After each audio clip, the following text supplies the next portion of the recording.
సమస్త మహిమ ఘనత ప్రభావములు యేసు ప్రభువుకే చెల్లును గాక. ఇంకొంచెం గట్టిగా దేవునికి స్తోత్రం. హల్లెలూయా. ముందుగా దేవునికి నా వందనాలు.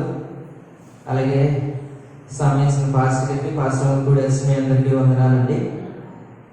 ఈరోజు అసలు నేను మాత్రం కాదు చెప్పాలంటే, నేను అనేది లేదు పాస్టర్ గారికి కూడాను. అయినప్పటికీ దేవుడు దర్శించి ఈరోజు నిలబడడానికి నాకు అవకాశం ఇచ్చింది. నేను దగ్గరగా ఈ మైక్ పట్టుదల మాట్లాడి చాలా వారాలు అయిపోయింది. కింద నెలలో పై వచ్చిందని ఇచ్చినట్టున్నాను నేను. మళ్ళీ మధ్యలో గ్యాప్ ఇవ్వడానికి కూడా నాకంటూ ఒక చిన్న ఆలోచన ఉంది. అందుకని నేను వెనక్కి తగ్గాను. ఆ వెనక్కి తగ్గడంతో దేవుడు ఒక రోజు దర్శించి ఒక కళ రూపంలో, ఒక దర్శన రూపంలో మాట్లాడి మళ్ళీ వాక్యాన్ని నాకు ఇచ్చాడు. దేవునికి మహిమ కలుగును గాక. హల్లెలూయా. నమ్మిన వారందరూ ఆమేన్ చెప్దామా? ఆమేన్. మనం ఎంతమంది ఉన్నా, ఎంత తక్కువ మంది ఉన్నా, ఎంత ఎక్కువ మంది ఉన్నా మనకు అవన్నీ అనవసరం. మన మాటలు ఏం మాటలు, ఆయన మాటలు మాత్రం దృష్టి ఇద్దాం. ఇంకేంటో మళ్ళించుకోండి. నాకు ఇచ్చిన సమయం 40 నిమిషాలు. 40 నిమిషాలు చెప్పమంటారా? 1 అవర్ చెప్పమంటారా? 2 అవర్స్ చెప్పమంటారా? ఏది ఈ మూడిట్లో ఏ నెంబరు? 40 నిమిషాల, 1 గంట, 2 గంటల? 2 గంటల చెప్పాలి. 2 గంటలు కూర్చుంటారా? 2 గంటలు కూర్చుంటారు. నేను మాట్లాడగలను. మరి మీరు? నేను మాట్లాడగలను. నేను ఎక్కడ మాట్లాడతానండి? రాత్రి నుంచి భోజనం లేదు, ఉదయాన్నే ఏమీ లేదు, ఓ మంచి చొప్పు నోట్లో వేసుకుంటాడు. అందరూ ఉపవాసం ఉంటారు కదా. ఉపవాసం అనేది ఎందుకు ఉంటారు అంటే, ఒక లెక్క చెప్పాలంటే మన బాడీ కొంచెం రెస్ట్ ఇవ్వడం. దేవునికి మహిమ కలుగును గాక. హల్లెలూయా. రోజు మనం తినే మేతని నవ్వుతూ ఉంటే బాడీకి కూడా కొంచెం రెస్ట్ ఇవ్వాలంట. వారాలు చేస్తారు కదండి దాని మధ్యలో. దేవునికి మహిమ కలుగును గాక. హల్లెలూయా. మనం దేవుని వాక్యంలోకి వెళ్ళిపోదాం. ఉపవాస దినములు, ఈరోజు ఉపవాస దినము కనుక మనం పెట్టుకొని మనం ప్రార్థన చేయడానికి దేవుడిచ్చిన తరుణాన్ని బట్టి దేవునికి స్తోత్రం. హల్లెలూయా. అమ్మో, అసలు మీ వాయిస్ నాకు అది ఎంత కూడా తగ్గకూడదు. నా వాయిస్ లో ఉండాలి మీది కూడా. దేవునికి స్తోత్రం. హల్లెలూయా. అప్పుడే దేవుడు మనల్ని దర్శిస్తూ, దేవుడు అప్పుడు మనతో ఉంటాడు. దేవుడు మనతో ఉంటాడని మనకు తెలియదు, కానీ ఆయన మన వెంటూ ఉంటాడు. ఒకటి చెప్పనా, మనకి ఆపద వచ్చినా, ఇబ్బందులు వచ్చినా మనకన్నా ముందుకు దేవుడికి తెలుసు, కానీ దేవుడు తప్పించలేదో ఆయన తిరిగి ఉన్నాడు. ఉదాహరణకి నేను హైదరాబాద్ సెమినార్కి వెళ్ళినప్పుడు రోడ్ క్రాస్ చేస్తున్నాను. బస్సు దిగి తెల్లవారుజామున రోడ్ క్రాస్ చేస్తాను. జస్ట్ ఇది నేను, ఇది బస్సు. రోడ్ క్రాస్ అంటే ఒక బస్సు దిగిపోయాను, నేను అటు పక్కన వెళ్ళాలి. మా మావయ్య ఉన్నారు. ఇప్పుడు వరకు నేను ఎవరి దగ్గర చెప్పలా. నేను నా ట్రాలీలో అలా వెళ్తున్నాను. రోడ్డు క్రాస్ అవుతున్నాను. ఈ లోపల అంత దూరంగా ఉందని నేను భావించి వెళ్ళిపోదామని వెళ్ళిపోయాను. కరెక్ట్గా వచ్చేసింది. జస్ట్ మహా అయితే నేను వాసుదేవ అంత దగ్గర ఉన్నాను. అంత దగ్గరికి వచ్చింది. ఒక్కసారి వెనక నుంచి తన్నట్టు లేదు. నా సూట్ కేసు సహా నేను ఎదరికి అలా అనుకున్నాను. దేవుడి కృపను బట్టి ఈ రోజు నేను ఉన్నాను, లేదంటే ఏమైపోతుందో తెలియదు. దేవునికి స్తోత్రం. హల్లెలూయా. దేవుడి వాక్యంలోకి వెళ్ళిపోదాం. చాలా మంది అంటారు, కొంతమంది దగ్గర విన్నాను నేను, ఇదివరకులాగా ఎవరు ఎక్కువసేపు చెప్పట్లేదంట. ఏంటంటే ఎక్కువసేపు చెప్పట్లా, వాక్యం అంట. అరగంట చెప్తున్నారంట, పావు గంట చెప్తున్నారంట, అయ్యే వింటున్నారంట. ఒకళ్ళ దగ్గర విన్నాను, కొంతమంది దగ్గర కూడా విన్నాను. ఎక్కువసేపు చెప్పట్లేదంట. ఎందుకని? ఆ దగ్గర వింటున్నారంట.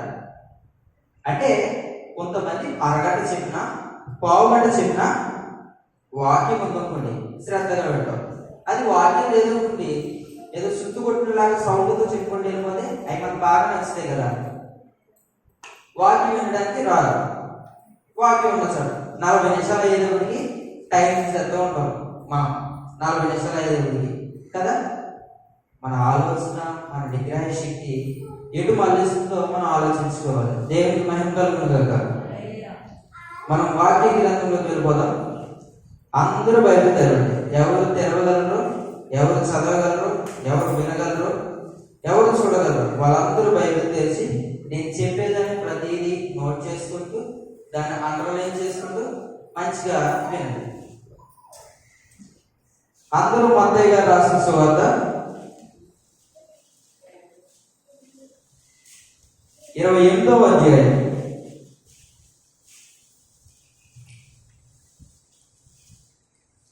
మత్తయి గారు రాసిన సువార్త 28వ అధ్యాయం. దాంట్లో మనకి చివరి 17 వచనం చదవండి. వారు ఆయనను చూచి ఆయనకు మ్రొక్కిరి గాని కొందరు సందేహించి. దేవునికి మహిమ కలుగును గాక. హల్లెలూయా. అది మీ వాయిస్ తగ్గకూడదు. హల్లెలూయా. మరొకసారి చదవండి. వారు ఆయనను చూచి ఆయనకు మ్రొక్కిరి గాని కొందరు సందేహించి. దైవజనులు అన్నారు నాతో, వాక్యం చెప్పడానికి సందేహించుకోడట. వాక్యం చెప్పడానికి సందేహించుకోడు. దేనికి సందేహించుకోడు? అది వాక్యం కనుక అని మా ఆలోచన. ఇప్పుడు వారు ఆయనకు చూసి ఆయనకు మ్రొక్కిరి కానీ కొందరు సందేహించి. ఎవరా కొందరు?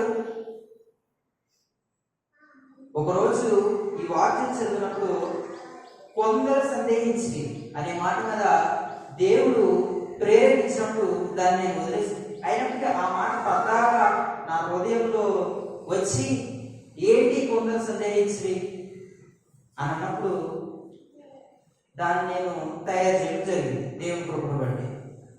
ఆ తర్వాత మొన్న ఆదివారం సడన్గా నాకు తెలియకుండానే దైవజనులు వాక్యం చెప్తామంటే అన్నాను.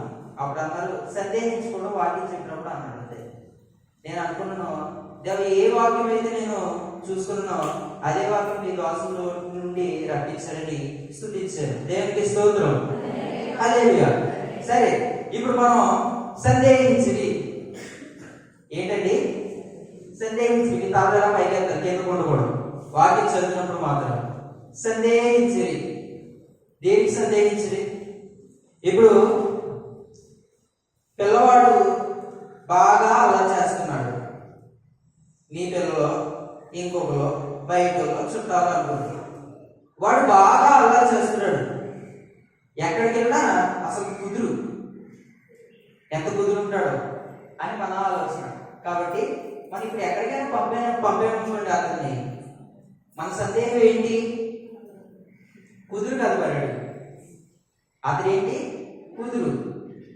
సరే, రెండోది, ఇప్పుడు భర్త మీద భార్యకి సందేహం, భార్య మీద భర్తకి సందేశం. సరే, సందేశం వచ్చింది. నా వయసు నాకే పడుతుంది. ఏంటంటే భర్తకు భార్య, భార్యకు భర్త సందేహం పడతారు. ఎందుకు? వాళ్ళ యొక్క హృదయాలు ఎటు మళ్ళిస్తారు కదా. వాళ్ళ హృదయాలు ఎటు మళ్ళిస్తారు? ఇప్పుడు భర్త చర్చిలో కూర్చొని ప్రార్థన చేసుకునేటప్పటికి ఒక డౌట్ వచ్చి, ప్రార్థన చేసుకుంటే భార్య కూడా ఉంటారు. భర్త బయటికి వెళ్ళి భార్య డౌట్ వచ్చేస్తుంది. ఖచ్చితంగా చెప్తున్నాను, యథార్థంగా చెప్తున్నాను. అనుమానం పెట్టుకున్న వాళ్ళ మీద ఖచ్చితంగా డౌట్ వస్తుంది. అతను మంచోడే, అతను ప్రార్థనాపరుడే, అతను ఇంకొకరే, అందరిలో కలివిడిగా ఉంటాడు, కానీ ఎటువంటి సందేహం లేక అందరితో మంచిగా ఉంటాడు. కానీ భార్యకి సందేహం వస్తుంది. భర్త అంతమందితో కూర్చుని మాట్లాడుతూ ఉంటాడు. ఇలా ఒక భార్య ఇంకొకరితో మాట్లాడితే సందేహం వచ్చేస్తుంది. ఏంటి ఇలా మాట్లాడుతున్నాడు? ఖచ్చితంగా కదంటారా? ఏంటి ఖచ్చితంగా వస్తుందా లేదా? సందేహం వస్తుందా లేదా? వస్తుంది. మరి మనం ఆత్మీయంగా ఆలోచించి ఆత్మీయంగా మనం ఆలోచిస్తే మనందరము ఎవరి మీద సందేహపడుతున్నాం? ఎవరి మీద సందేహపడుతున్నామండి? దేవుడు మేము సందేహపడుతున్నాం. ఎలా సందేహపడుతున్నాం చూసుకుందాం. ఎలా సందేహపడుతున్నాం? ఆయనేమో నా దగ్గరికి రండి అనేటప్పటికి దగ్గరికి వస్తాగానే అక్కడ క్వశ్చన్ మార్క్ వేస్తూ ఉంటారు. దగ్గరికి వస్తాగానే ప్రభువా ఆ గాలిలోనే కథంతా ఉన్నట్టు అక్కడ క్వశ్చన్ మార్క్ వేస్తారు ఖచ్చితంగా. మన బైబిల్ గ్రంథంలో ఒక వ్యక్తి ఉన్నాడు. ఆ వ్యక్తిని పరిచయం చేసి కొన్ని మాటలు మీతో వివరిస్తూ ఉంటాను. మనందరం న్యాయాధిపతి గ్రంథం తెలుస్తుంది.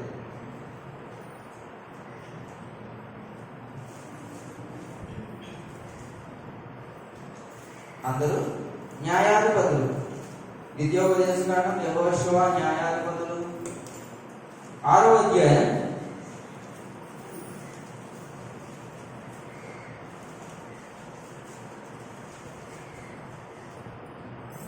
17వ వచనం చదువు. అందుకతడు నా ఎడల నీ కటాక్షం కలిగిన ఎడల నాతో మాట్లాడుచున్నవాడు నీవే అని నీకు తెలుసుకున్నట్లు ఒక సూచన కనపరుచును. ఏంటండి ఇది? అలా ఎలా నీకు వచ్చిన మనకు చదివితే నాతో మాట్లాడుతున్నవాడు నీవే అయితే ఒక సూచన కనపరచాలి. దేనికి కనపరచాలైనా? దేవుడు మనతో కొన్నిసార్లు మాట్లాడుతూ ఉంటాడు. మనం ప్రార్థన చేసుకున్నప్పుడు కానీ, మనం కూర్చున్నప్పుడు కానీ, ఇంకొక ఇతర ఆలోచనలు ఉన్నప్పుడు కానీ దేవుడు మనతో మాట్లాడడానికి ప్రయత్నిస్తూ ఉంటాడు. ఆ సమయంలో మనం పట్టించుకోం కదా. ఆ సమయంలో అసలు ఇంకా అటువంటి ఆలోచనే వచ్చినా సరే ఏంటిది అనుకుంటాం కదా. ఇప్పుడు నీకు కటాక్షం కలిగిన ఎడల నాతో మాట్లాడుతున్న వాడు నీవే. ఈ మాట ఎవరంటున్నారంటారు? ఎవరంటారండి? గిద్యోను. ఎవరంటే అతను? గిద్యోను తెలుసా? గిద్యోను ఎవరంటే అతను? ఎవరతను? మనిషి అని చెప్పాలి. ఎవరతను? దేవునికి స్తోత్రం, హల్లెలూయా. మీరు అలా సైలెంట్గా ఉండొద్దు. దేవునికి స్తోత్రం, హల్లెలూయా. ఎవరి గిద్యోను? యోవాషు కుమారుడు. ఎవరు? ఈయన గోత్రం ఏంటి? మనీషే గోత్రం. ఈ మనీషే ఎవరు? మనీషే ఎవరండి? దాసుగృహంలో ఎప్పుడైతే యోసేపు ఐగుప్తులోకి వెళ్ళాడో అక్కడ మంచి పేరు పొందిన తర్వాత దేవుని కృపను బట్టి అసేనతను వివాహం చేసుకున్నప్పుడు వాళ్ళకు పుట్టినవాడే మనీషే ఎఫ్రాయిము. దేవునికి స్తోత్రం. ఇప్పుడు ఎవరండి? గిద్యోను ఏ గోత్రం వాడు? మనీషే గోత్రం వాడు. ఇతని తండ్రి పేరేంటి? యోవాషు. గుర్తు పెట్టుకోండి. ఇతని తండ్రి పేరేంటి? యోవాషు. ఇతని గోత్రం ఏంటి? మనీషే గోత్రం. ఇతను మనకి బైబిల్ గ్రంథంలో ఎలా కనబడతాడంటే ఒక పరాక్రమ గల బలాఢ్యుడుగా కనబడతాడు. ఒక మైటీ మ్యాన్ కింద, ఒక శక్తి గల వ్యక్తి కింద 10 మంది వెనకాల వచ్చినా సరే ఒక్కడే మాట్లాడే వ్యక్తి కింద మనకు కనబడతాడు. దేవుడు ఏమంటాడంటే పరాక్రమ గల బలాఢ్యుడా అని అంటున్నాడు గిద్యోను. ఎందుకని ఆ మాట అన్నాడు ఆయన? గిద్యోను సందేహించాడు కాబట్టి. దేవునికి స్తోత్రం, హల్లెలూయా. ఎందుకన్నాడు ఆ మాట ఆయన? దేవుడు గిద్యోను సందేహించాడు. దేని విషయంలో? ఇశ్రాయేలు ప్రజలు పాపంలో ఉన్నారు. ఇశ్రాయేలు ప్రజలు పాపంలో ఉన్నారు. వారిని రక్షించడానికి, అంటే ఇశ్రాయేలు ప్రజలు మూలుగు మళ్ళీ దేవుని వినబడింది. ఆ సమయంలో గిద్యోనుని దేవుడు పైకి లేపడానికి మనం పైకి చదువుకున్నట్లయితే 11వ వచనం చదవండి. యెహోవా దూత వచ్చి అభిషేకుడైన యోవాషుకు కలిగిన యొప్రాలోని మస్తికి వృక్షం క్రింద కూర్చుండెను. యోవాషు కుమారుడైన గిద్యోను విద్యానీయులకు మరుగై ఉండినట్లు గాను చాటున గోధుమలు తొలగొట్టుకుంటూ ఉండెను. దేవునికి స్తోత్రం. ఇది దేవుడు అంటే మన పైన ఉంది. ఒప్రా. ఏ ఊరు అంటారా? ఒప్రా. ఆ చాటున గిద్యోను కూడా చాలా భయపడ్డాడండి. దేని విషయంలో మనకు ఆలోచనలు కాదు. మిద్యానీయులు ఇశ్రాయేలు ప్రజల మీదకి దండెత్తి వచ్చేస్తున్నారంటండి. ఇప్పుడు దేవుడు మనందరినీ కనిపెడుతూ చూస్తూ ఉంటున్నప్పుడు మన పరిస్థితులు ఎలా ఉంటాయి? ఇప్పుడు మోషే కాలంలో ఇశ్రాయేలు ప్రజలు దాసగృహం నుండి విడిపింపబడ్డారు. అయినప్పటికీ వాళ్ళ పాపం ఎక్కడికి పోలేదు, వాళ్ళ దగ్గర ఉంచుకుంటారు. ఒక్కొక్క సమయంలో మాట్లాడుతున్నారు, ఒక్కొక్క సమయంలో దేవుని పాదాలు పట్టుకుంటున్నారు. అలా మోషే కాలం అయిపోయింది, యెహోషువ కాలం అయిపోయింది. అలా కాలాలు అయ్యే కొద్ది న్యాయాధిపతి వచ్చే కొద్ది ఏమవుతున్నారంటే ఒక న్యాయాధిపతి వస్తున్నాడు. అప్పుడు బాగా అంటున్నారు, న్యాయాన్ని చనిపోవడం పాపం, మరి వాళ్ళ పాపం మునిగిపోతుంది. ఆ వచ్చి మనం చూద్దాం. 2వ అధ్యాయం 19 వచ్చిన చదవండి. అదే న్యాయాధిపతులు 2వ అధ్యాయం 19 వచ్చిన చదవండి. ఒక్కొక్క న్యాయాధిపతి చనిపోగా వారు వెనుకకు తిరిగి ఇతర దేవతలను అనుసరించి పూజించు వాటికి ఉండటం వలన తన క్రియలనేమి తమ మూర్ఖ ప్రవర్తననేమి దేనిని విడవక పూర్వీకుల కంటే మరి మిగిలిన చెడ్డవారు. దేవునికి స్తోత్రం. హల్లెలూయా. ఇశ్రాయేలు ప్రజలు ఎలా ఉన్నారండి? పూర్వీకుల కంటే మోషే గారు ఉన్నప్పుడు ఎంతో కొంత సైన్యం ఉండేవారు కదా. ఆయన కరెక్ట్గా గర్తించేటప్పటికి నిమ్మలపడేవారు. మళ్ళీ కరెక్ట్గా కాపాడేటప్పటికి ఆయన ఒక తప్పు అయిపోయిందని దేవుడి పాదంలో పడేవారు. అలాగా వ్యక్తులు చనిపోయే కొద్ది ఇశ్రాయేలు ప్రజలు పాపంలో మునిగిపోయారంటండి. ఎంత పాపం మునిగిపోయారండి బాబులో. మనకి మోషే గారు తెలుసు, ఆయన నడిపించిన ప్రయాణం మనకు తెలుసు కదండి. ఎంతలా ఏడిపించుంటారు మోషే గారిని. ఏంటి ప్రభా ఈయన నా చేతికి అప్పచెప్పు అని అంటున్నాడు మోషే గారు దేవుడు. అంటే ఎంత ఇబ్బంది పడుతున్నాడు పాపం. ఇప్పుడు ఇశ్రాయేలు ప్రజలు దేవుడిని విడిచి ఇతర దేవతలను పాపము మురిగినప్పుడు దేవుడు ఏం చేశాడంటే 6వ అధ్యాయంలో వద్దాం. నేను ప్రతిదీ రెఫరెన్స్ చీటించి మీతో మాట్లాడతాను. మొదటి వచ్చిన చదువు. ఇశ్రాయేలీయులు చాలు యెహోవా దృష్టికి దోషులైనందున యెహోవా అదొద్దండి. ఇశ్రాయేలీయులు యెహోవా దృష్టికి దోషులైనందున. ఎంత దోషులుగా కనబడ్డారండి దేవుడికి ఎంత దోషులుగా కనబడ్డారు వాళ్ళు. అంటే దేవుడు మొదటిసారి దోషులుగా కనబడినప్పుడు అమరాన్ రాజుకి అప్పచెప్తాడు. ఎన్ని సంవత్సరాలు మనకి కనబడుతుంది, మనం 5 అధ్యాయాలు చదువుతుంటే అమరాన్ రాజుకి 8 సంవత్సరాలు అప్పచెప్తాడండి దేవుడు.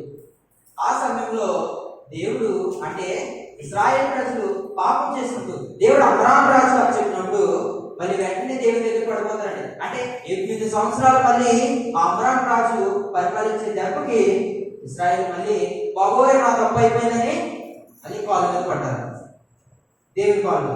సరే అని దేవుడు మళ్ళీ కనిపించి వదిలేయలేని ప్రవర్తన లేపినప్పుడు వెంటనే మళ్ళీ సరే కదా అయిపోయింది అన్నప్పుడు మళ్ళీ మనకి 2వ అన్నప్పుడు మోయాబు రాజు అయిన ఎగ్లోన్ చెప్తాడు.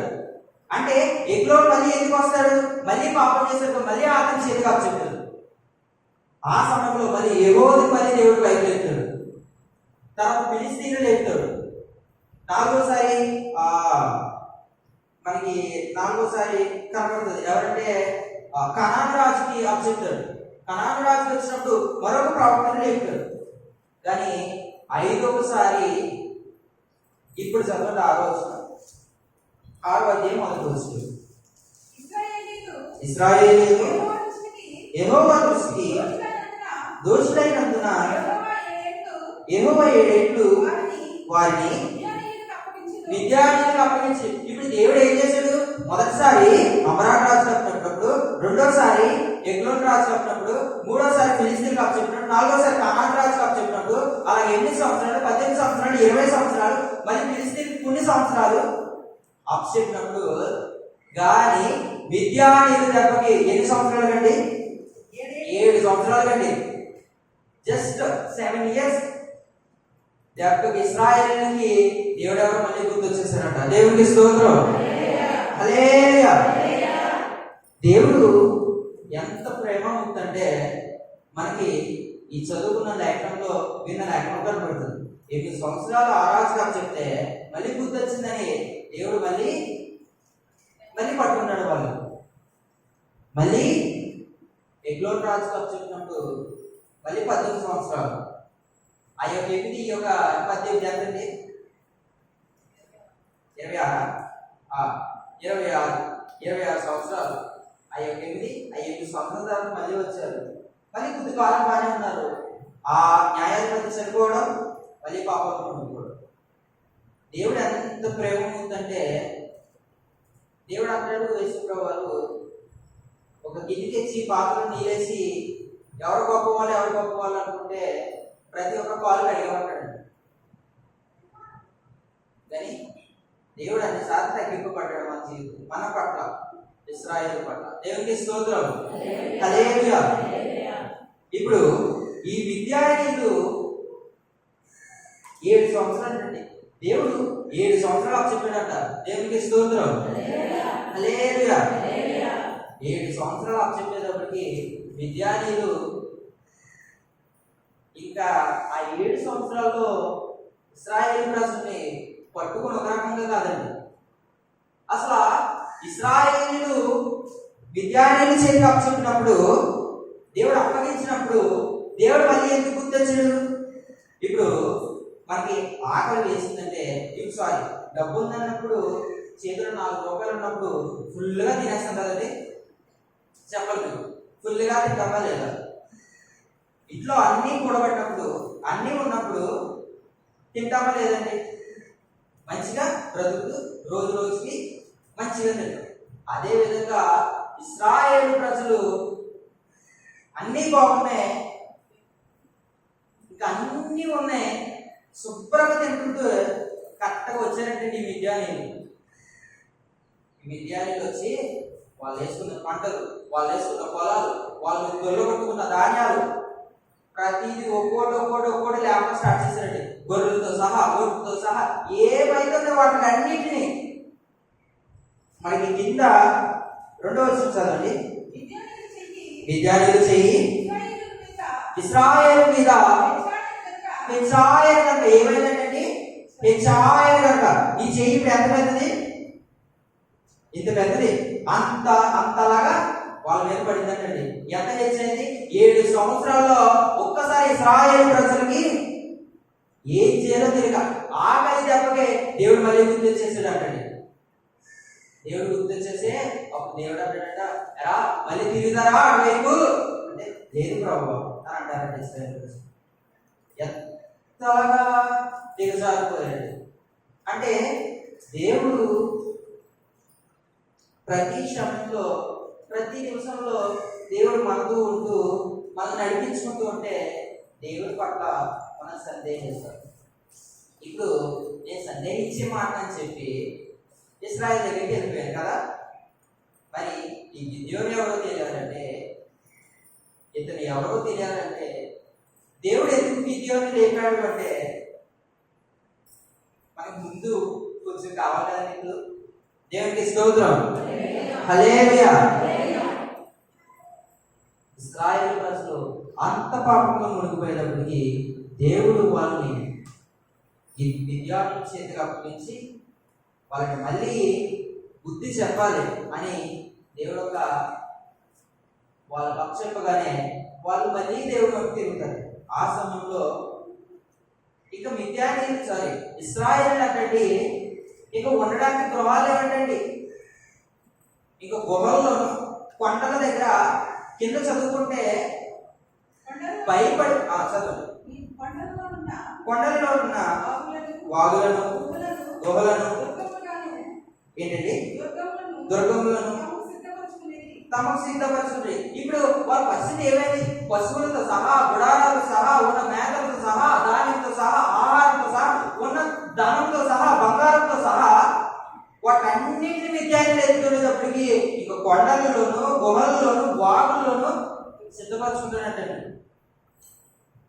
ఉందో అదే సమయంలో ఆ కొండల్లో గుహల్లో దేవుడికి మొక్కినప్పుడు దేవుడు ఆ సమయంలో ఏమన్నవాడే గిద్యోను. దేవునికి స్తోత్రం.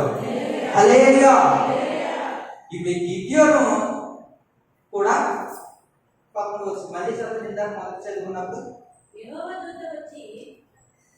అదంతా వద్దని యోవాషు కుమారుడైన గిద్యోను విద్యార్థులకు మరుగైనట్లు వారిని చట్టుకోదలు తొలగొట్టు కూర్చుంటాడు. ఇప్పుడు ఈ గిద్యోను కూడా దేవుడు పరాక్రమ గల బలాఢ్యుడా అని అంటాడు దేవుడు. అని అంటే కానీ గిద్యోను మిద్యానీయుల దెబ్బకి మరుగై ఉండి గాలిను దొల్లగొట్టుకుంటూ ఉన్నాడంటే గోధుమను. అంటే ఇప్పుడు ఈ గిద్యోను భయపడ్డా లేదా చెప్పాలి. Yes or no? ఇంకొంచెం గట్టిగా. ఈ గిద్యోను భయపడ్డాడు. ఏ గిద్యోను భయపడ్డాడో అదే గిద్యోను దేవుడికి సందేహిస్తున్నాడు. ఇప్పుడు పలువారు బయటకు ఉన్నప్పుడు గిద్యోను గొప్పవాడు, ఇలాగా ఇన్ని లక్షల మంది ఇన్ని మందిని ఓడించడం పెట్టావు. కానీ గిద్యోను సందేహించిన మాట నేను ఎక్కడైతే వినలేదు. గిద్యోను ఇప్పుడు ఈ గిద్యోను ఎందుకు సందేహించాడో మనం మాట్లాడుకుందాం. ఇప్పుడు 15, 16, 17 వచ్చిన చదువు. అతడు చిత్తము నా ఏలినవాడ దేని సహాయం చేత నేను ఇశ్రాయేలు రక్షింపగలను. చదువు.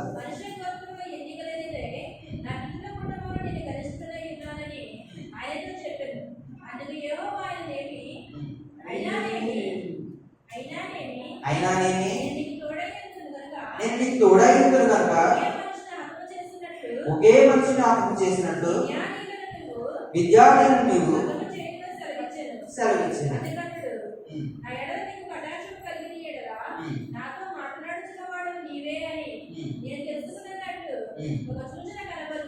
దేవునికి స్తోత్రం. హల్లెలూయా. ఇప్పుడు ఈ 15, 16, 17 ఈ 3 వచనాలు చదివితే గిద్యోను దేనికి సందేహించాడో దేనికి భయపడ్డాడో మీకు పోగొట్టాలి. దేవునికి స్తోత్రం. అర్థమైపోయిందండి? అర్థమైపోయినా అర్థం కాకుండా నేను చెప్తాను. ఇప్పుడు ఈ గిద్యోను మొదలై ఉండి గోధుమ దొరకగా ఆ మస్తకి వృక్షం దగ్గర దూత ప్రత్యక్షమైంది.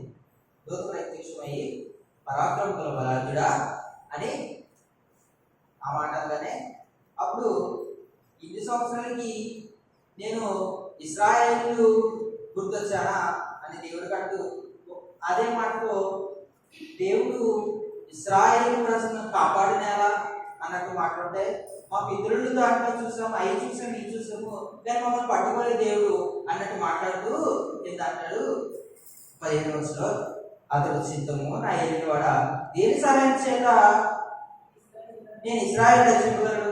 నా గోత్రమేమో చిన్న గోత్రం అనేసి నేను ఆఖరి వాడను అన్నట్టు ఏంటంటాడు. అప్పుడు దూత చెప్తుంది ఏమనంటే ఒక మనిషిని ఎలాగైతే నువ్వు చదువుతావో ఏంటంటే దూత ఏం చెప్తుంది? ఎలా చూడాలి? ఒకే మనిషిని హతము చేసినట్లు ఒక మనిషిని హతము. ఈ మాట బలిపడ్డదండి. ఇప్పుడు ఇద్దరు గొడవాడుకోమంటే మనం చూస్తూ ఉంటారా? కానీ దేవుడు ఏమంటాడు? ఒక మనిషిని హతం చేసినట్టు. మనం ఎవరైనా చంపే శక్తి ఉందని మనకి ఏమండి? చంపే శక్తి ఉందా? బలం ఉందా? ఉందా? కానీ దేవుడు అంటాడు ఒక మనిషిని హతం చేసినట్లు విద్యార్థులను హతం చేసేది. ఎంత చక్కగా మాట్లాడి. కానీ ఈ గిద్యోను ఆ మాట అన్నా సరే సందేహించాడు. దేవునికి స్తోత్రం. హల్లెలూయా.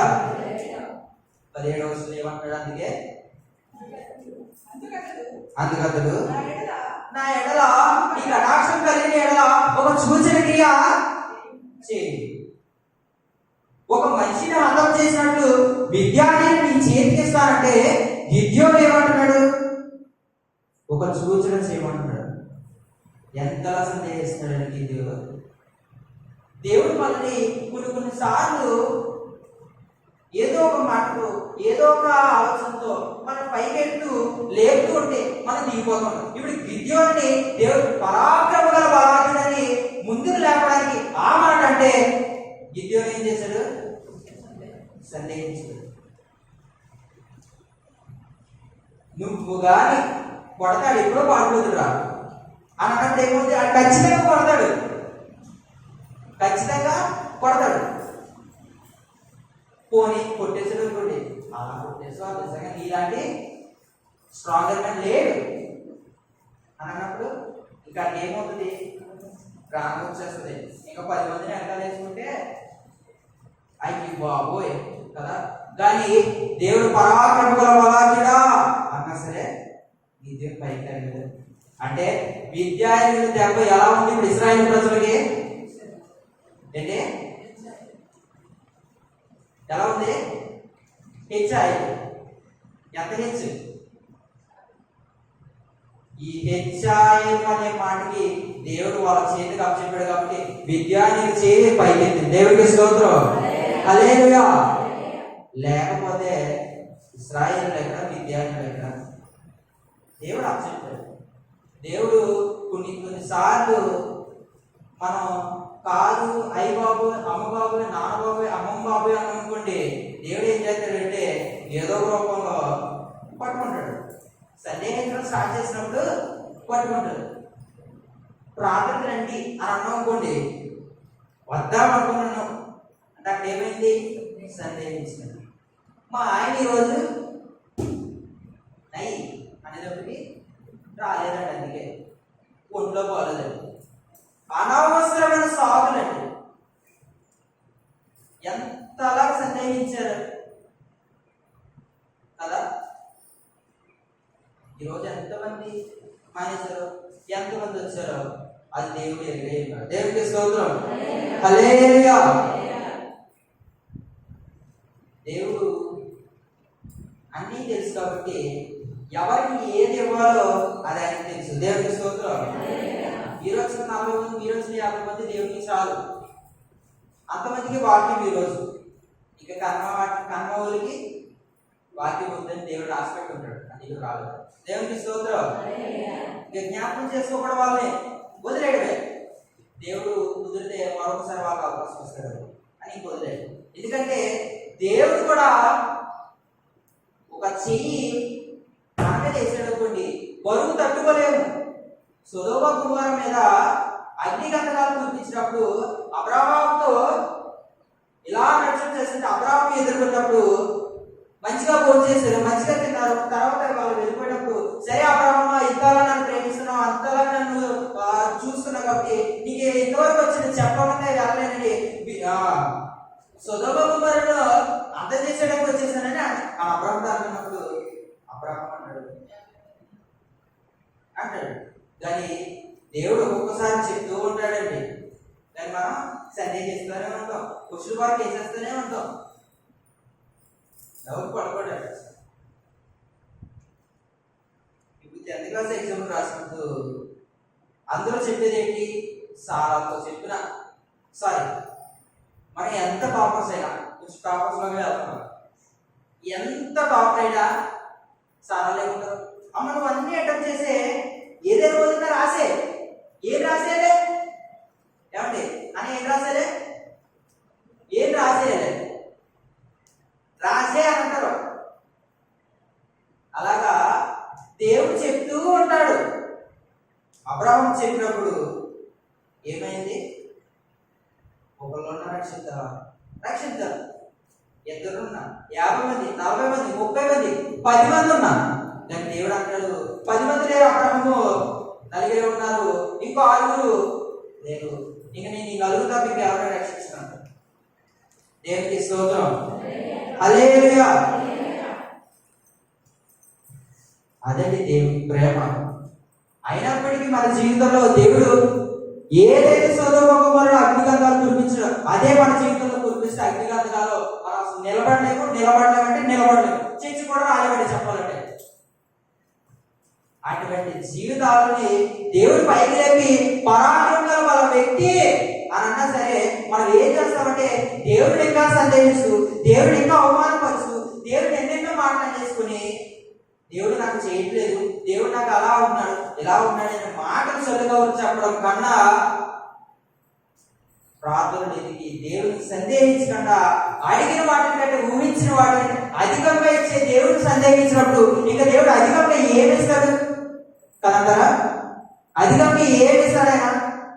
అబ్రహాము నీ కుమారుడు బలి ఇవ్వగానే అబ్రహాము సరే ప్రభావం సందేహించినప్పుడు కొండ మీదకి వెళ్ళినప్పుడు కత్తి ఎత్తినప్పుడు అబ్రహాం జీవితంలో ఒకటే గుర్తుంటుంది, నీవు చేసిన ఉపకారంలో నేనేం చెల్లిస్తున్నా, గర్భఫలమైన నా శ్రేష్ఠ పుత్రుని అని కత్తి ఎట్టినప్పుడు ఆ మాట గుర్తురాదా?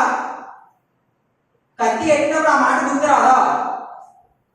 ఈ పాట పాడుకుంటున్నాడేమో ఆయన. ఎవరు తెలుసు? గర్భఫలమైన నా చేసిన పుత్రుడే నీకు ఇచ్చిన చాలని కత్తి ఎత్తినప్పుడు దేవుడు అబ్రహామా ఆగు అనే మాట అన్నప్పుడు ఎంత చక్కని దేవుడు అండి, ఎంత ప్రేమ ఉందండి. అటువంటి దేవుడి మీద సందేహిస్తే మనం ఇక దేవుడే మన మీద విద్యార్థులు కనుక ఏమవుతుంది? ఇంకా ఇశ్రాయేలు విద్యార్థులకి ఇప్పుడు గిద్యోను దగ్గరికి వచ్చారు. ఇదే గిద్యోను సందేహించడంతో 17 వచ్చినాడు అన్నాడు, ప్రభువా సరే ప్రభువా నన్ను పరాక్రమం గల బలాఢ్యుడు మైటీ మ్యాన్ అని అంటున్నావు కదా, అయితే సరే మరి నాకు ఒక అని అన్నప్పుడు ఏంటి బాబు చెప్పంటే ఇలాగలాగా అని అంటున్నాడు. అంటే సరే అని అన్నాడా దేవుడు? ఏమిటి సరే అని అన్నాడా దేవుడు? చెప్పగలగా సరే అని అన్నాడా దేవుడు? అనలేదా? చెప్పాలి. సరే అని అన్నాడా లేదా? మీరు చెప్తేనే ముందుకు వెళ్తారు. దేవుడు ఒక సూచన క్రియ చేయి అని గిద్యోను అన్నప్పుడు సరే అన్నాడా లేదా దేవుడు? మీ విశ్వాసం మిమ్మల్ని బాగుపరుస్తుంది. సరే అన్నాడు. దేవునికి స్తోత్రం. హల్లెలూయా.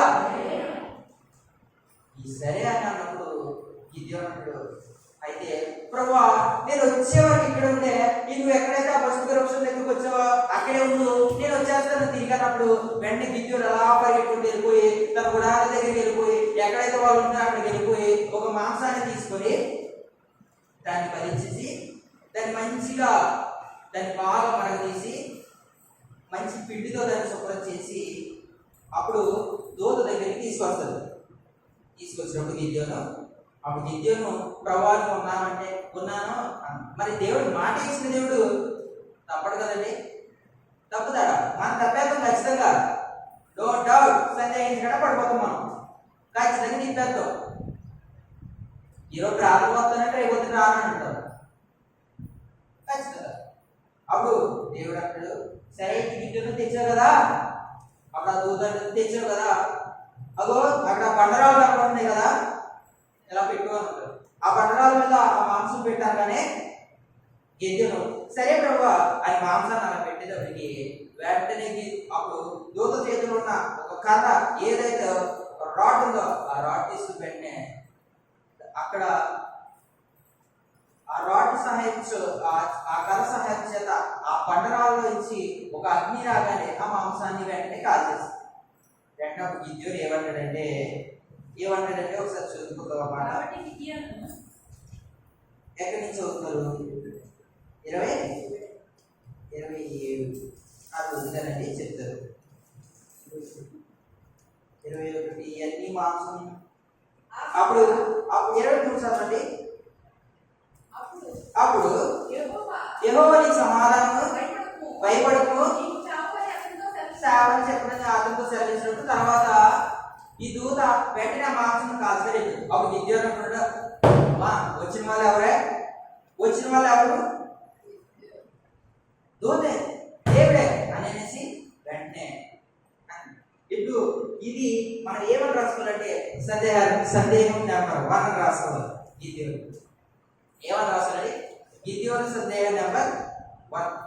ఇప్పుడు గిద్యోను మొదటిసారి సందేహించాడు దేని విషయంలో? అయితే బాబాయ్ గిద్యోను పైకిలే అని అన్నా సరే ఆయన లేగలా సందేహించాడు కదా, సందేహించాడు.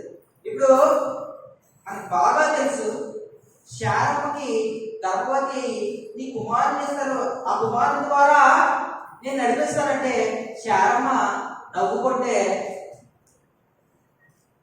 నవ్వుకుంది కదండి. అప్పుడు దేవుడు అంటాడు, నవ్వు ఎందుకు నవ్వుతున్నావు? నవ్వును ఎలా? ఎందుకు శారమ్మ? లేదు ప్రభావ, నేను నవ్వట్లేదు. ఏ శార అయితే నవ్విందో అదే శారాకి ఇస్సాకు కుమారుడు ఇచ్చేటప్పటికి అదే ఇస్సాకు ద్వారా ఇశ్రాయేలు ప్రజలు నడిపించుకుంటూ వచ్చాడు. దేవుని స్తోత్రం. నవ్వుకోడండి ఒక నవ్వు మార్చేస్తుంది. ఎవరైనా చెప్పినప్పుడు ఇది ఎలా అనుకోండి ఆ రేపటి రోజు చెప్పడం, కానీ ఆయనకి ఏమి తెలీదు. ఇప్పుడు నాకు ఒక ఇన్స్ట్రుమెంట్ నేర్చుకున్నప్పుడు దాన్ని తలకే ఇవ్వాలి, ఒక డ్రైవింగ్ నేర్చుకున్నప్పుడు ఇంకోటి పని నేర్చుకున్నప్పుడు ఇలాగా లేదా చిన్న స్మైల్ తెచ్చుకుంటూ లేదంటే నాకే తెలుసు అన్నట్టు ఉన్నప్పుడు రేపొద్దు నాడు చెప్పడు, నీకు అది రాదు. కానీ దేవుడు నవ్వింది కదా అని ఎవడో బానిసలైనా అటువంటి దేవుడు అండి, ఎంత ప్రేమమయుడు. ఇప్పుడు గిద్యోను సందేహిస్తున్నాడండి. సందేహించి దేనికి సందేహించినట్టు? ఇప్పుడు గిద్యోను ఎందుకు సందేహించాడండి? ఇప్పుడు చెప్పాలి, నేను చెప్పాను కాబట్టి. ఇప్పుడు గిద్యోను దేనికి సందేహించాడు? ఏమంటే గిద్యోను దేనికి సందేహించాడు చెప్పంటారా? ఒక మనిషిని చంపినట్టు విద్యార్థి చేతికి అప్పచెప్పేస్తున్నప్పటికీ సందేహించాడు. భయం వేసిందండి గిద్యోనికి. గిద్యోని భయం వేసింది. ఎందుకంటే ఏ గిద్యోను మరుగై ఉండి గుహల్లోను వాగుల్లోనూ ఉన్నారో అదే గిద్యోను విద్యార్థి ఇస్తానంటే భయపడ్డాడు. అందుకు ఒక చూసి చెయ్యి ప్రభువా అన్నాడు. అన్నప్పుడు సరే దేవుడు చేసాడు, సరే అని అన్నాడు. మనకి రెండోసారి అట్లే కదా గిద్యోను రెండోసారి కూడా సందేహించాడు. గిద్యోను రెండోసారి సందేహించాడు. ఒక్కసారి సందేహిస్తే చాలు. ఏమంటే ఒక్కసారి సందేహిస్తే ఎన్ని సంవత్సరాలైనా ఆ సందేహం మనకు కొత్తగా కదా లేదు. ఈ కుమారుడు బయట తప్పు చేశాడు, మళ్ళీ వాడు బయటకు వెళ్తున్నాడు. సందేహిస్తూ ఖచ్చితంగా ఆయన చేసినా చేయకపోయినా సందేహిస్తూ ఇంకో విషయం డబ్బు విషయంలో, ఇంకో దాని విషయంలో, ఇంకో విషయంలో, భర్త భార్య విషయంలో చెప్పారు కదా. అలా ఈ సందేహం వచ్చిందంటే ఇంకా సందేహం తీయడం అసాధ్యము. దేవుడు దాన్ని సాధ్యం చేయగలడు, ఆ సందేహం లేకుండా చేయగలడు. మళ్ళీ ఆ సందేహం మనం పెట్టేసుకుంటాం కదా. దేనికండి సందేహం? ఏ సందేహం అయితే నేను పడ్డానో అదే సందేహాన్ని దేవుడు తీర్చి రోజు నిలబెట్టాడు. దేవుడికి స్తోత్రం, హల్లెలూయా.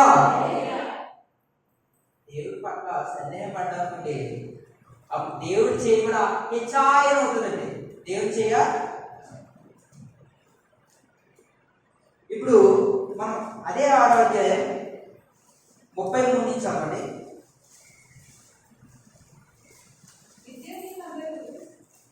చదవండి. కొంచెం గట్టిగా చదవండి, అందరికీ వినపడేదా? చదవండి.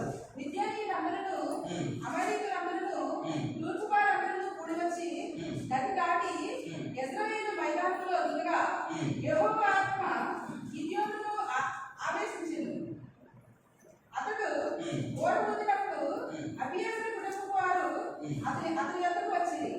అతడు మనిషి యూదులందరికీ దూతలను పంపగా వారు కూడుకొని అతని యొద్దకు వచ్చింది. అతడు ఆశ్చర్యం అదంతా వదిలేంటే 36 ఒకసారి చదవండి. అప్పుడు గిద్యోను నువ్వు సెలవిచ్చినట్లు నా చేత ఇశ్రాయేలు రక్షింపబడిన ఉద్దేశించిన ఎడలా నేను కళ్ళను గొర్రెలు చుంచిన తర్వాత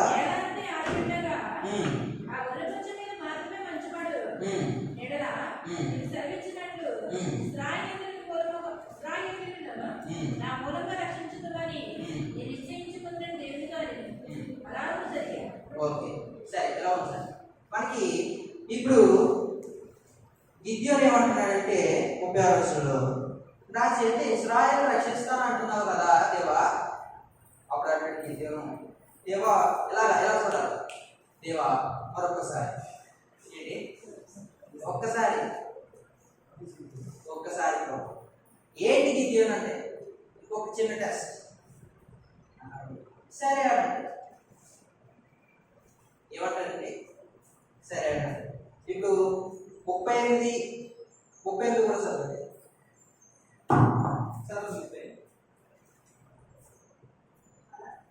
అలాగనే జరిగాను. అతడు ప్రొద్దుట లేచి ఆ వచ్చిన పిండిని పిలిచి నీళ్లతో పాత్ర నిండు వరకు ఆ వచ్చిన మంచును పిండింది. సరే ఇంకా వదిలేండి, ఇంకా నా వంక చూసండి. ఇంకా చదివేశారు కదా, వినేనారు కదా, చూసేసారు కదా, చాలు. ఇప్పుడు గిద్యోను అంటాడు మీ మనసుకి ఎటు వెళ్ళకూడదు, మీరు ఇంకా అలా ఉంటే నా మనసు అలా వెళ్ళిపోతుంది.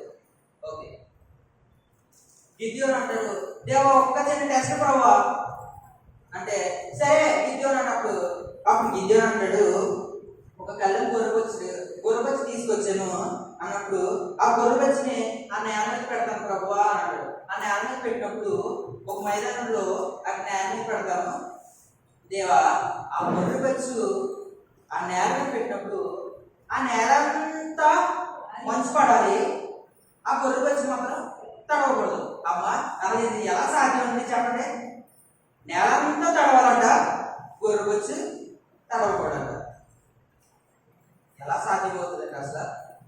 కానీ దేవుడు అంటాడు సరే అన్నప్పుడు ఆ రాత్రి ఆ గొర్రెబొచ్చు అక్కడ పెట్టేసి అప్పుడు ఉదయాన్ని లేచినప్పటికి ఆ నేల అంతా తడిచిపోయిందంటండి.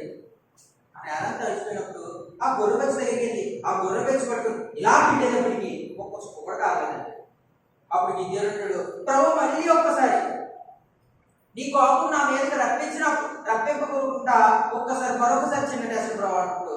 సరే గిద్యోను మళ్ళీ దేవుడు అంటే అప్పుడు గిద్యోను అంటాడు, ప్రభు ఏ గొర్రెబొచ్చు అయితే పెట్టినో అదే గొర్రెబొచ్చు మీద నువ్వు మంచు కురిపించి ఆ నేల అంతా పడుకుంటానని అన్నప్పుడు సరే గిద్యోను ఆ రాత్రి మళ్ళీ పెట్టేశాడంటే ఆయన. పెట్టేసి గిద్యోను గారు అప్పుడు ఉదయాన్ని తీసుకుంటూ ఆ గొర్రెబొచ్చు ఇలా తీసుకునేటప్పటికి మన బట్టలు ఇలా పిండినప్పుడు తడి బట్టలు వాటర్ అలా వాటర్ అలా కాలిపోయేటప్పటికి అచ్చిప్పా గిద్యోను ఏమనుకున్నాడు, దేవుడు అనుకున్నాడా? అప్పుడు గిద్యోను అనుకున్నాడు, దేవా నీవే విద్యార్థిని నా చేతికి అప్పగించేవాడు అనుకున్నాడండి. దేవునికి స్తోత్రం, హల్లెలూయా. అప్పుడు వచ్చిందండి గిద్యోనికి బుద్ధి, అప్పుడు వచ్చిందండి గిద్యోనికి సందేహం. అప్పుడు పోయిందా? ఇప్పుడు మనం కీర్తనల గ్రంథము మనకు ఒక మాట కనబడుతుంది. 78వ కీర్తన తెలుస్తుంది. 78వ కీర్తన 22వ వచనం. వారు దేవుని యొక్క విశ్వాసం ఉంచకపోయి ఆయన దయచేసిన రక్షణ యందు నమ్మకించు. ఒకసారి ఇలా చూడండి, వారు అంటే ఎవరు? ఇలాగా వారు అంటే ఎవరు? అయ్యాక చెప్పేశారు కాబట్టి వారు అంటే ఏ ఇశ్రాయేలీయుడు సందేహించాడు, ఏ గిద్యోను సందేహించాడో ఆ గిద్యోను కూడా నన్ను నమ్మలేదని మన 78వ కీర్తన రాయబడింది. ఏమంటే ఆయన దయచేసి రక్షణతో నమ్మకించలేదు, దేవుడి అంటే విశ్వాసం ఉంచలేదు. అయ్యండి మన ఆత్మీయ పరిస్థితి. దేవునికి స్తోత్రం, హల్లెలూయా. వారు ఏమయ్యారండి? సందేహించినట్టండి.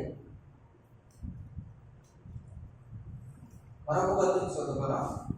అందరూ మత్తయి గారు రాసిన సువార్త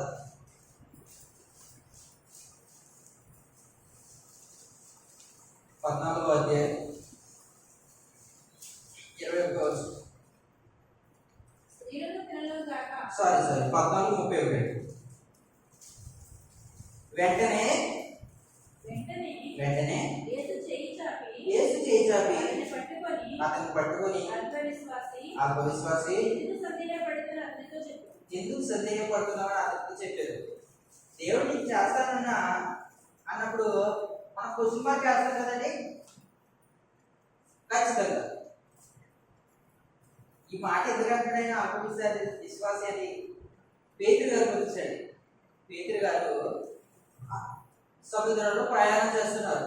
వాళ్ళంత దూరంలో పేతురు గారు వాడగలుగుతుందా? వాళ్ళంత దూరంలో ఒక వ్యక్తి సముద్రం నడుచుకుంటూ వచ్చేస్తున్నట్టు కనబడుతుంది మనకి.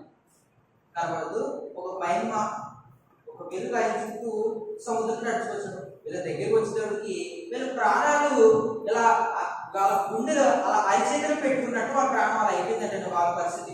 అయిపోయినప్పుడు పేతురు గారు ఇంకా దగ్గరికి వచ్చేస్తున్న ఆ వ్యక్తి నడుచుకుంటూ ఇంకా దగ్గరికి వచ్చేటప్పటికి నువ్వు దెయ్యాన్ని పోతారు అన్నప్పుడు కాదు బాబా నేనే నీ వేసినట్టు వాళ్ళు నమ్మలేదు. పేతురు నమ్మకపోతే వాడు పేతురు అంటాడు అయితే నువ్వే యేసు అయితే ఏంటంటే నువ్వే యేసు అయితే నీళ్ళ మీద నడిచి నీవు వద్దకు వచ్చేటకు దేనికి ఇవ్వాలంటే దేవుడు మనం అడుగుతున్నాం. చూడండి, దేవుడు మనం అడగాలి కదా, దేవుడు మనల్ని అడగాలండి. దేవుడు మనల్ని అడగాల, మనం దేవుడిని అడగాల. కానీ ఈ పేతురు గారు దేవుడు ప్రభువా నువ్వే యేసు అయితే నువ్వే ప్రభు అయితే ఈ నీటిలో నేను నడిచేస్తాను అన్నప్పుడు పేతురు అంటారు, ప్రభు గారు అంటారు, యేసు ప్రభు గారు సరే అయినప్పుడు ఇలా అడిగేటప్పటికి ఒక స్తంభంలా ఒక కింద మన నేల ఎలాగైతే ఇప్పుడు మనం వచ్చినట్టు అలా అచ్చి బాబు ఏర్పడేటప్పటికి ఇంక పేదల యొక్క సంతలో వచ్చేస్తుంది. ఏంటి కిందేమో కొన్ని వేల మీటర్లో సముద్రం, కానీ ఇదేమో ఆ నీటి మీద తెచ్చేస్తారు. ఇప్పుడు నీటిలో ఏదో వెలసిటీ డెన్సిటీ ఉంటుందండి, ఉండదు. ఒక రాయి అయితేనే పడిపోతుంది. అటువంటిది పేతురుగా నిలబడేటప్పుడు సంతోషం వచ్చేస్తుంది. అదే పేతురు సందేహంతో కొంచెం వెతకెళ్ళి అలా వెనక్కి తిరిగి చూశారు. ఆ యొక్క చీకటి, ఆ యొక్క గాలి, ఆ యొక్క చుట్టూ ఉన్న వాతావరణం చూసేసరికి భయపడ్డాడండి. దేవునికి స్తోత్రం. ఏ పేతురు భయపడ్డాడో ఒక్కసారి నువ్వు పోలే ప్రభువా అన్నప్పుడు దేవుడు చేపట్టే అల్ప విశ్వాసి ఎందుకు సందేహిస్తున్నావు? దేవుడు అంటే ఇప్పుడు దేవుడి వరకు అవసరం లేదండి. పాస్టర్ గారే అంటే చాలు. ఇదివరకు లాగా సంఘాల్లో తిట్టడాలో చెప్తున్న మా మీద సంఘాల్లో తిట్టడాలో ఇంకా వాక్యాన్ని గద్దించి ఉన్నట్టు చెప్పడాలో జరగలేదండి. అంతా కూతురు మాత్రమే. దేవుడు ఆశీర్వదిస్తాడు, అబ్రహాము ఆశీర్వదించినట్టు అని అనేసి ఒక మాట అనేసి శారాకు గర్భఫలం ఇచ్చినట్టు దేవుడిని ఆశీర్వదించేస్తాడు, ఎక్కువ చెప్పేస్తాడు. ఇంకా తూతు మంత్రాలు చెప్తుంటే ఇంకా సంఘాలు బోధ ఎక్కడ ఉంటుందండి కదా. బలమైన బోధ, బలమైన శక్తి ఆనాడు అపోస్తలులు అందించినప్పుడు దేవుడు వెంటనే ఏ పేరు సందేహించడో అదే పేరు ద్వారా మనకు అపోస్తల గారిని చదువుకుంటే ఆ అధ్యాయంలో పేరు ప్రార్థన చేయగా పరిశుద్ధాత్మకి వచ్చేసిందంటే దేవునికి స్తోత్రం. హల్లెలూయా. ఏ పేరు సందేహించాడో, ఏ పేరు సందేహించి ప్రభువా ప్రభు నన్ను రక్షించాడో అదే పేరు ప్రభు నీ ఆత్మనే పంపించానన్నాడు పేరు. దేవునికి స్తోత్రం. అదే పేతురున్న తత్వం. ఏ పేతురు సందేహించడు 3 సార్లు ముమ్మారు నేను కాదు, నువ్వు ఏసుతో ఉన్నవాడు అంటే నేను కాదని 5 ఉంటాడు, నువ్వు ఏసుతో ఉన్నవాడు అంటే నేను కాదని 3 సార్లు అన్నప్పుడు కోడి ముందు ఈ 3 సార్లు అనేది సందేహం పడకుండా ఖచ్చితంగా నీకు 3వ అయితే ఒడ్డు పెట్టేసే ఆయన ఎవరు నాకు తెలీదు అని అన్నప్పుడు పేతురు వెంటనే కోడి కుయ్యగానే తన జీవితంలో చేసిన ఏదైతే తప్పుందో ప్రాయశ్చిత్తం పడగానే దేవుడు 3వ రోజు తిరిగి లేక తన పాదాలు నన్ను క్షమించు ప్రభువా. అదండి మన ప్రాయశ్చిత్తం. ఎప్పుడైతే అటువంటి మనం తగ్గింపబడతామో దేవుడు మన జీవితాలని ఇంకా దేవుడు ఇక అప్పుడు వరకు పేరు సందేహించి ఇక చెప్పేసి తర్వాత తప్పు అయిపోయిందని చూపించి సందేహించినట్ట దేవుడు పాదాలను పడిపోతారు. ఈ రోజు ఏమైనా అంటే 2వ రోజు ఏమైనా ఇంక 3వ రోజు చర్చికి రాము, ఇక 4వ రోజు అయితే ఇక కనపడం, ఇంక మొత్తానికి కనపడం, ఇంకోసారి కనపడడం అంటే అయ్యి పాస్ గారు చర్చికి రాలేదని అడిగారంటే సందేహించేసి పక్క తగ్గించుకొని వెళ్ళిపోతారు. అయ్యేటి మన సందేహాలు ఖచ్చితంగా ఏ మన సందేహాలు. ఇప్పుడు ఈ పేతురు గారు ఏ పేతురు గారు సందేహించారో అది ద్వారా గొప్ప కార్యం జరిగించండి దేవుడికి స్తోత్రం. హల్లెలూయా. అదే పేతురు గారు. మరొక వ్యక్తిని చూద్దాం మనం. యోహాను గారు రాసిన సువార్త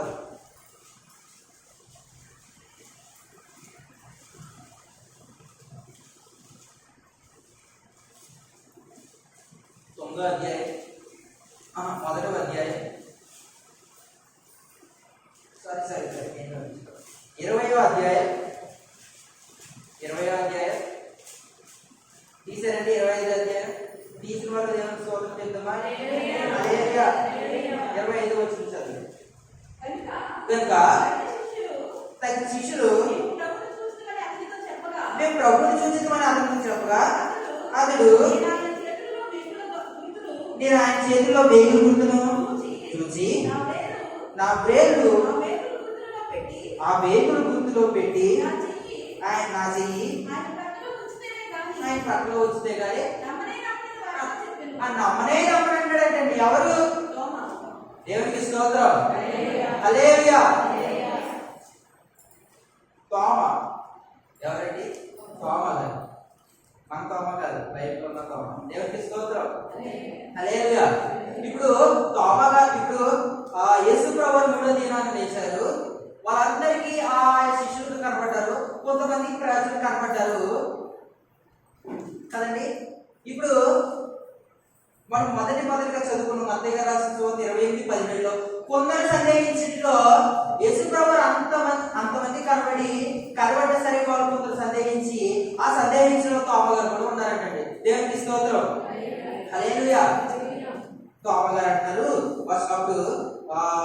అప్పుడు తోమ గారు యేసు ప్రభువు వచ్చినప్పుడు లేరు, ఆయన బయటికి వెళ్ళారండి. బయటికి వెళ్తారు. తర్వాత యేసు ప్రభు గారు వెళ్ళిపోయారు ఆ శిష్యుల దగ్గర నుంచి. అప్పుడు వాళ్ళు అంటారు యేసు ప్రభు గారు వచ్చారు, ఆయన లేచారు అని అంటే అప్పుడు తోమ గారు అంటారు ఏమంటాడు? ఆయన చేతిలో వేగులు గుర్తును చూసి నా వేలు ఏదైతే అక్కడ ఆ హోల్ పడిందో దాంట్లో పెట్టి నా చెయ్యి ఎక్కడైతే ప్రకటనలో కొట్టి చేస్తారో బలంతో అక్కడ చెయ్యి పెట్టి చూస్తానే కానీ నమ్మను. ఏంటండి సందేహం అనిపిస్తుంది.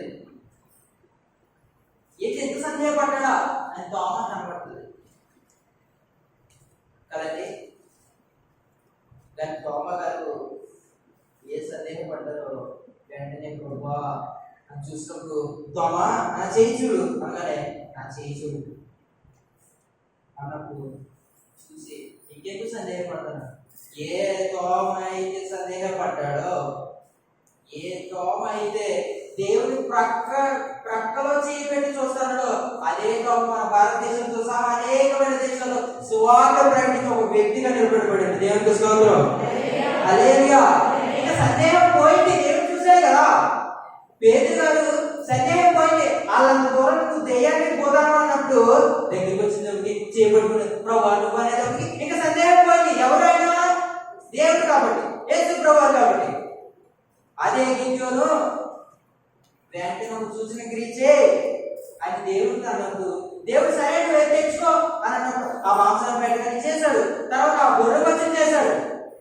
కానీ సందేహించకుండా మనం ఎప్పుడైతే ఉంటామో మన జీవితంలో విజయాన్ని చూస్తాం. దేవునికి స్తోత్రం. హల్లెలూయా. యాకోబు రాసిన పత్రిక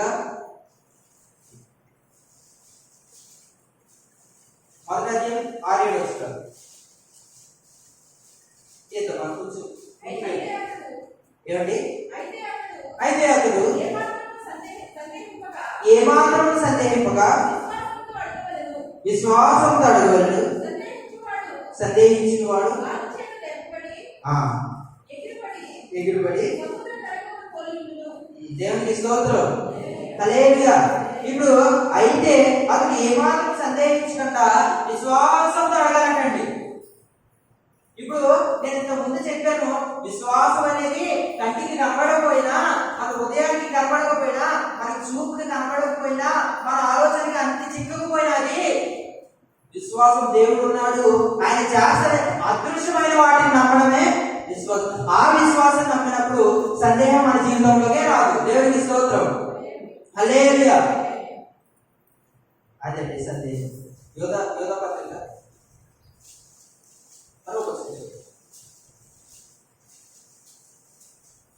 22వ వచనం. సందేహపడు వారి మీద కనికరం చూపుడి. చాలు. అదే సందేహపడు వారి మీద కనికరం చూపుడి. ఆడు ఒక పని చేస్తున్నాడు. ఇప్పుడు మన దగ్గర ఒక వ్యక్తి పని చేస్తున్నాడండి. ఎలా చూడాలి? ఒక వ్యక్తి పని చేస్తున్నాడు. అతను కొంచెం సందేహంతో కొంచెం కంగారు చేసినప్పుడు వాడి మీద ఒరే బాబు అలా కాదా ఇలా అని చెప్పినప్పుడు అది ఏమైంది? కనికరం అయింది. అటువంటి వాళ్ళు కనికరం చూపి ఒరే బాబు సందేహపడరా, దేవుడి మీద నువ్వు పడుతున్నావా, ఇంకా ఆడి మీద పడుతున్నావా, సందేహం వద్దు, దేవుడు ఉన్నాడు మనకి అని అన్నప్పుడు దేవుడు మన జీవితంలో విజయం చూపిస్తాడు. దేవుడికి స్తోత్రం. హల్లెలూయా. మరి మనం న్యాయాధిపతిలోకి వచ్చారు. ఇప్పుడు ఏ గిద్యోను సందేహించబడ్డాడో, ఏ గిద్యోను సందేహించి దేవుడికి ప్రశ్నలు వేస్తూ ఆ యొక్క సూచక్రియలు చూస్తూ ఉన్న గిద్యోను మొదటిసారి సందేహపడ్డాడు, రెండోసారి పడ్డాడు, మూడోసారి కూడా గిద్యోనుతో ఈసారి దేవుడే గిద్యోను నువ్వు వెళ్ళా అంటాడు. దేనికంటే ఇక దేవుడు చెప్తాడు గిద్యోనుతో, గిద్యోను దేవుని ఆత్మ గిద్యోని ఇక రేపుతుంది పైకి, నువ్వు వెళ్ళి యుద్ధానికి అని రేపినప్పుడు ఆత్మ వెంటనే రేపినప్పుడు గిద్యోను అప్పుడు ఏమవుతుందంటే అప్పుడున్న ప్రజలందరినీ పిలిచినప్పుడు ఆ యొక్క ప్రజలందరినీ పిలిచి ఆ యొక్క కొన్ని టెస్టులు పెడతాడు. పెట్టిన తర్వాత దేవుడు అంటాడు అప్పుడు గిద్యోను సరే అయితే నువ్వు ఇంకా సందేహించకుండా నువ్వు ఇంకా ధైర్యం ఉండాలంటే నువ్వు విద్యార్థులు ఉన్న చోటకి వెళ్ళు అని అంటాడు. విద్యార్థులు ఎక్కడైతే ఉన్నారో అక్కడికి వెళ్ళు, నేను ఒక 2 మనుషులు నీకు ఎదురు పెడతాను, ఆ 2 మనుషులతో ఒక నీకు కలభావాలు చెప్తారు, ఆ మాటలు విన్నప్పుడు నీకు ఇంకా సందేహం పోతుంది, నీకు ఇంకా భయం పోతుంది, నీకు ఇంకా ధైర్యం వస్తుంది అన్నప్పుడు వెంటనే గిద్యోను సరే ప్రభు అన్నాడు. అప్పుడు గిద్యోను నీకు ఇంకా భయం వేస్తే ఇంకో వ్యక్తిని పురాను కూడా నువ్వు కూడా తీసుకెళ్ళు, నీ వెంట పెట్టుకుని వెళ్ళు అన్నప్పుడు వాళ్ళిద్దరు కలుసుకొని వెళ్తారండి. అప్పుడు విద్యార్థులు విద్యార్థులు అంత దూరంలో ఉంటే అప్పుడు విద్యార్థులు గుడారాలు అన్ని వేసుకుని ఉంటారంటే గుడారాలు వేసుకున్నప్పుడు అప్పుడు దేవుడు మాట్లాడుకునే మాటలు గిద్యోనికి తెలియజేస్తాడండి. ఇప్పుడు గిద్యోను మరుగు సాటు నుంచి ఉన్నప్పుడు అప్పుడు అంటాడు, అప్పుడు ఒక 2 విద్యార్థులు మాట్లాడుకుంటూ ఒకడు అంటాడు, నాకు ఈ రాత్రి కావాల్సింది ఏమంటే ఒక యవన రొట్టె మన మీదకి వచ్చి, మన దొడ్డు మీదకి వచ్చి, మన గుడారాల మీదకి వచ్చి మొత్తం అన్ని తీసుకుని వెళ్తుంది, అంత నాశనం చేసి వెళ్తుంది ఆ యవన రొట్టె అన్నప్పుడు పక్కన చిలికాని అంటాడు, ఏంటి యవన రొట్టు అన్నప్పుడు ఆ చిలికాలంటే పక్కన వ్యక్తి ఇద్దరు మాట్లాడుకుంటారు కదా, ఏంటంటే ఎవరో కాదు ఈ ఎవల రొట్టు అంటే గిద్యోను, ఈ ఎవల రొట్టు గిద్యోను చేతుల్లో కట్టవు, ఆ కట్టము విద్యార్థులు అందరినీ వేసుకుంటూ చెప్పేస్తారు. ఆ గిద్యోను చేతికి దేవుడు అప్పగిస్తున్న లేఖనం అది కలభావం అని అన్నప్పుడు గిద్యోను కూడా మాట్లాడినప్పుడు గిద్యోనికి ఇంకా పరాక్రమ గల బలాయుడు అనే మాట గుర్తొచ్చేస్తుందండి. వెంటనే గిద్యోనికి ఆ మాట గుర్తొచ్చి తిరిగి వెళ్ళిపోయి వెంటనే ఏ గిద్యోను సందేహించాడో 20-32 వేల మంది ఉంటారండి. చిన్న పరీక్ష పెట్టగా గిద్యోను అన్నాడు, నువ్వు తిరిగి వెళ్ళిపో, ఎవరైతే భయపడతారో వాళ్ళందరూ తిరిగి వెళ్ళిపో అంటే అప్పుడు వాళ్ళందరూ వెళ్ళిపోతారు. దగ్గర 10,000 మంది, 32 వేల మంది అండి. వాళ్ళందరూ తిరిగి వెళ్ళిపోయి 10,000 మంది తిరిగి వెళ్ళిపోయినప్పుడు ఇంకా 22 మంది ఉంటారు. ఈ 22 మందిని మళ్ళీ పరీక్షలు పెట్టాడు. ఆ పరీక్షలు ఈ పరీక్షలు పెట్టాడు. వెంటనే మళ్ళీ చివరాకగా ఇక నీళ్ళ టెస్ట్ పెడతాడు. ఆ నీళ్ళ టెస్ట్ కూడా జరిగిన తర్వాత కేవలం గిద్యోను సైన్యం 300 మాత్రమేనండి. దేవునికి స్తోత్రం. ఇదే 300 గిద్యోను సైన్యం అయితే దేవుడు చెప్పాడు, గిద్యోను ఒక బోరను పట్టుకో, ఒక కుండను పట్టుకో, డివిటీని పట్టుకున్నప్పుడు వెంటనే పట్టుకున్నప్పుడు ఒక 3 భాగాలు చేయి, విద్యార్థులు చుట్టూ వెళ్ళిపోయి నేను చెప్తున్న సమయంలో వెంటనే ఆ బోరను కుదిరినప్పుడు అన్నప్పుడు వెంటనే విద్యార్థులు ఆ పని చేయడానికి సిద్ధమైపోయి ఆ 300తో వెళ్ళిపోతాడంటే 300తో వెళ్ళగానే ఒక్కసారి ఏ విద్యార్థులు ఏ గుడారాలు వేసుకుని ఏ మైదానంలో ఈ బోర వెళ్ళినప్పటికీ ఆ రాత్రి విద్యార్థులు విద్యార్థులు మొత్తం ఇశ్రాయేలు ఆ చుట్టూ వచ్చేసారు, చంపేయడానికి వచ్చేసారు. విద్యార్థులు భయపడ్డారంటే దేవుని స్తోత్రం. విద్యార్థులు భయపడగానే వెంటనే వాళ్ళ కత్తిని తీసి అయ్యి తీసి దూసుకునేటప్పటికి ఇక దేవుడు చేసిన కార్యం చూస్తారా ఒకసారి.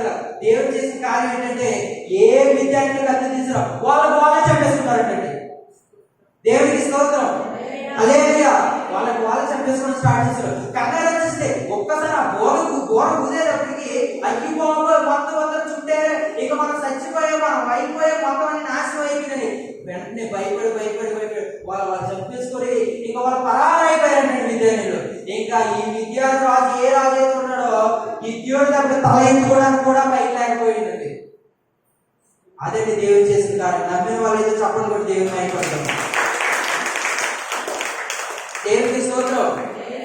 అదండి ఏ విద్యను సందేహించడో అదే 300 మందితో ఎంతండి విద్యార్థులు 1,25,000 మంది. అంటే వాళ్ళ గుర్రాలు, రథాలు, ఇంకా ఏమైతే కూడా వాటి అన్నింటిలో సహా దగ్గర 1,30,000.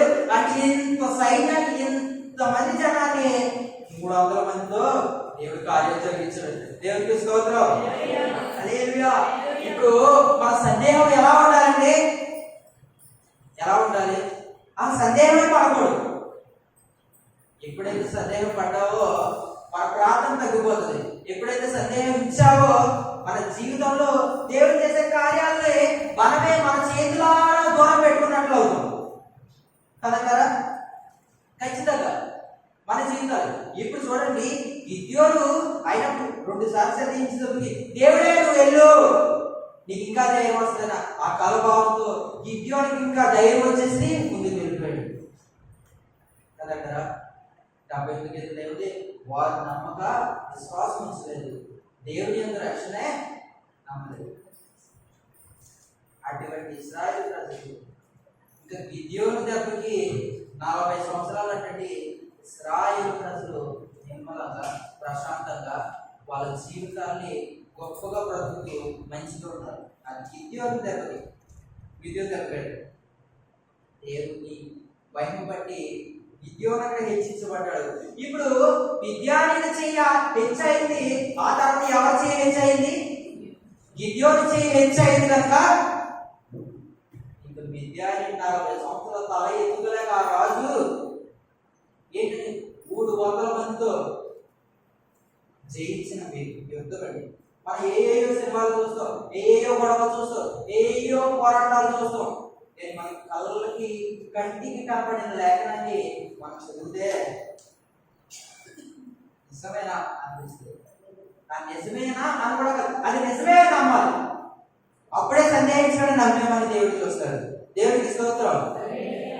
అదే గిద్యోను సందేహించకుండా తన బ్రతుకును సందేహించి సందేహాన్ని తీర్చుకొని దేవుడికి ముందుగా జయించి వెళ్ళాడు. ఇప్పుడు సరే, మీరందరూ ఉపవాస ప్రార్థనకి గిద్యోనికి సంబంధం ఏంటంటే, ఏ గిద్యోను సందేహించాడో అదే గిద్యోను ఒక శక్తి ద్వారా వెళ్ళి జయాన్ని పొందుకొచ్చాడు. ఇప్పుడు అదే ఉపవాసం ద్వారా ప్రార్థన చేసినప్పుడు మనం సందేహించుకోడండి. ఏమండి? సందేహించుకోడు. ప్రార్థన చేసినప్పుడు అయ్యి బాబోయ్ ఈ వారం నేను చేసుకురాలేదు కదా, దేవుడు నా ప్రార్థన అంటే మరి అని ప్రార్థన మానేసి సందేహించి కూర్చుంటే దేవుడు చేసేయని ఎటు వెళ్ళిపోతే కొంతమందికి ప్రార్థన కూడా తగ్గిపోతుంది. అది ప్రార్థనే రాదు కొట్లేదు ఖచ్చితంగా. అదేంటి మన బ్రతుకుని సరి చేసుకుని ఉపవాసం ఉన్నప్పుడు ఎప్పుడైతే సందేహించినట్టు ఉంటామో ఖచ్చితంగా దేవుడు తన కార్యాన్ని ఇస్తాడు. దేవుడు ఎంత ప్రేమమేడండి, అన్నిసార్లు సందేహించినా సరే వెండి బంగారాల కన్నా భిన్నైనది లోక జ్ఞానముల కన్నా భిన్నైనది. అటువంటి ప్రేమ మన కాళ్ళ దగ్గరకు వచ్చింది, చేతుల దగ్గరకు వచ్చింది, మనం కలుగుకున్న దాన్ని ఎంతలాగా మన దేవుని అవమానపరుస్తున్నాం ఆలోచిస్తాం. అటువంటి జీవితాలు మనకొద్దు, అటువంటి పరిస్థితులు మనకొద్దు. సందేహించడం మానేసి మన దేవుడి పట్ల ఒక ముందడుగు వేస్తూ ఎటువంటి ఆలోచనలు వద్దు. దేవుడే అని 78 కీర్తనలో 22లో విశ్వాసం లేకపోయినప్పుడు వాళ్ళ విశ్వాసం నుండి దేవుడు చూస్తున్నప్పుడు ఆకాశ పడల నుంచి ఎవరు నా కుమారుడు అన్నప్పుడు ఇదిగో నా కుమారుడికి ప్రార్థన చేస్తాడు. లోపలే విగ్రహిస్తూ ఉండి ఆ యొక్క శ్రమల నుంచి ఇబ్బందులు పరిస్థితున్నట్టు ప్రార్థనని కట్టుకుని వాళ్ళ ద్వారా వాళ్ళ సందేహాలు పోగొట్టుకొని దేవుడు ముందు వచ్చినప్పుడే దేవుడు ఖచ్చితంగా సందేహాన్ని తీసుకొస్తాడు.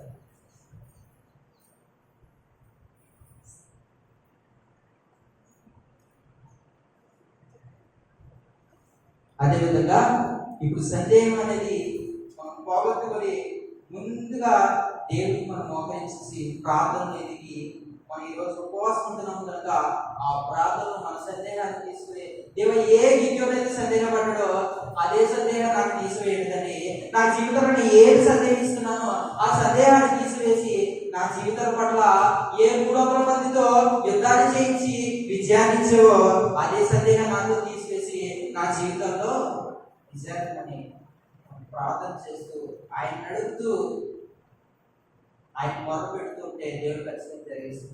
వాక్యాన్ని బట్టి దేవుడు వాళ్ళందరినీ తీర్చుగాక.